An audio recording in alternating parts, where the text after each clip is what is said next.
Bonjour tout le monde, bienvenue dans cette nouvelle vidéo. J'espère que vous allez bien. Aujourd'hui, j'aimerais vous partager la notion solvabilité en assurance. Et étant donné que je suis data analyst dans les compagnies d'assurance avec 8 années d'expérience, j'aimerais vous partager cette connaissance. Donc, qu'est-ce que c'est la solvabilité 2?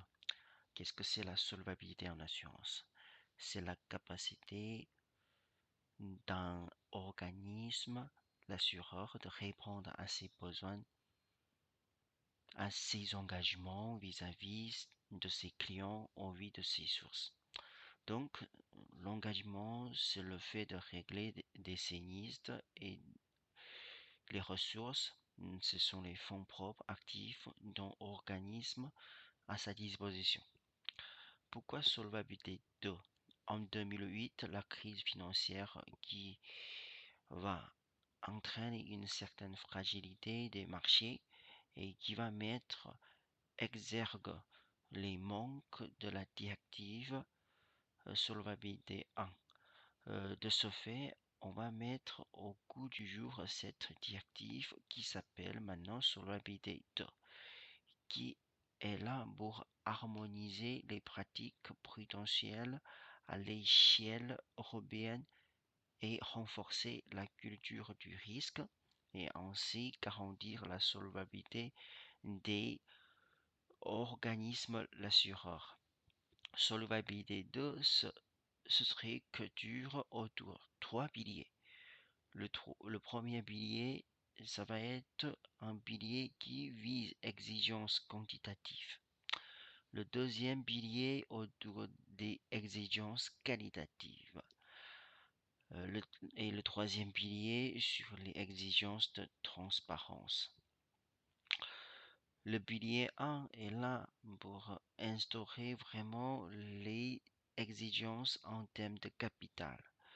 C'est vraiment de capacité de montrer que l'entreprise a suffisamment de capital pour faire face à ses engagements. Pour cela, on introduire un certain nombre de notions.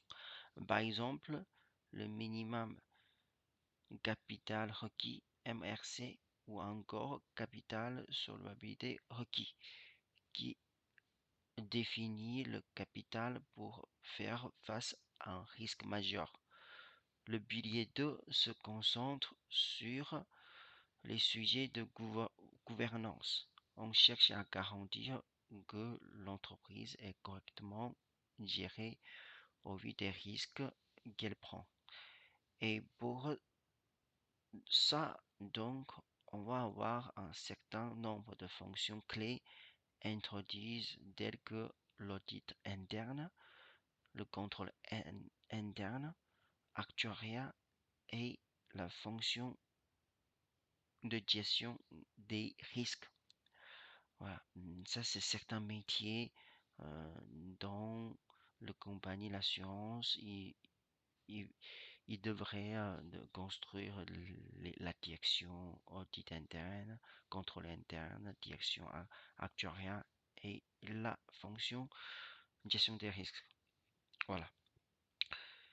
Et le troisième pilier s'intéresse à la communication, à la fois au public et à la ACPR. Ça, c'est contrôle autorité prudentielle. Et l'objectif est de renforcer la communication externe et être capable de démontrer à tout le monde que la démarche de solvabilité est de qualité. Voici pour ces notions de solvabilité 2. J'espère que vous avez compris parce que une fois qu'on a compris la solvabilité 2, la solvabilité en assurance, on comprendra pourquoi il existe certains de métiers, audit interne, contrôle interne et direction actuaire et la gestion des risques. Voici pour ce partage. N'hésitez pas à vous abonner à ma chaîne YouTube, ma chaîne, et vous partager toutes les astuces ou toutes les connaissances que à travers mes expérience professionnelle. À la prochaine vidéo. Prenez soin de vous. Ciao, ciao.